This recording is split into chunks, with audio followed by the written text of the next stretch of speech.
بنو امیہ کا سب سے حسین بادشاہ سلیمان بن عبد الملک، سب سے حسین، 42 سال کی عمر، جوانی، اس کی میت کو قبر کے قریب کیا گیا تو ہلنے لگا تو اس کے بیٹوں نے کہا ہمارے ابا زندہ ہیں، وہ سختہ ہو گیا ہے، زندہ ہیں۔ عمر بن عبدالعزیز رضی اللہ رحمۃ اللہ علیہ فرمانے لگے ارے بھتیجو زندہ نہیں ہے، قبر کا عذاب جلدی شروع ہو گیا ہے، بل عجل اللہ بالعقوبہ، چھپاؤ جلدی چھپاؤ۔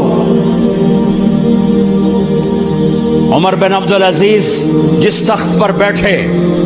اس پر سلیمان تھا، اس پر ولید تھا، اس پر عبد الملک تھا، ان تینوں نے اپنے من کو راضی کیا، عمر بن عبدالعزیز نے اپنے رب کو راضی کیا۔ جب عمر بن عبدالعزیز کا وقت آیا مرنے کا تو انہوں نے بلایا رجا بن حیوہ سے، فرمایا کہ میں نے عبد الملک بن مروان، چاچا بھی تھے سسر بھی تھے، ان کی بیٹی فاطمہ سے شادی ہوئی تھی، میں نے اس کو قبر میں اتارا، کفن کی گرہ کھول کے دیکھا تو اس کا چہرہ قبلے سے ہٹ چکا تھا، رنگ کالا سیاہ پڑ چکا تھا۔ عبد الملک بن مروان گورا چٹا تھا، یہ جگہ سرخ تھی، کالا۔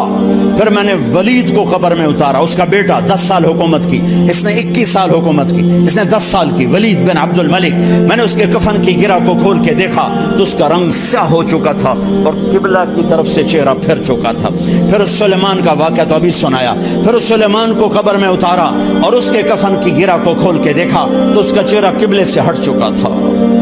اب میں جا رہا ہوں، مجھے دیکھنا۔ پہلے تینوں نے حکومت کی پوجا کی اور عمر بن عبدالعزیز نے اپنے اللہ کی پوجا کی۔ انہوں نے ایک بڑا عجیب خطبہ دیا جب خلیفہ بنے، اے لوگو، بچپن میں شعر و شاعری کا شوق تھا تو میں شاعر بنا، تھوڑا سا اٹھان ہوئی تو علم کا شوق لگا، میں نے علم حاصل کیا، جوان ہوا تو فاطمہ بنت عبد الملک سے عشق ہوا، میں نے اس سے شادی کی، اب اللہ نے مجھے حکومت دے دی ہے، اب تم دیکھو کہ میں اس سے اپنے اللہ کو راضی کروں گا۔ ہمارے حکمران تو ووٹ سے آتے ہیں اور چلے جاتے ہیں 4-5 سال کے بعد، ان کی وراثت میں حکومت آ رہی ہے اور 3 بر اعظم پر حکومت ہے، اور ایسا روب دبدبہ ہے بنو امیہ کا، کوئی ان کے سامنے سر نہیں اٹھا سکتا۔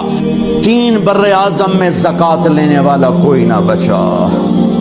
3 بر اعظم میں سوال کرنے والا کوئی نہ بچا، 3 بر اعظم میں ظالم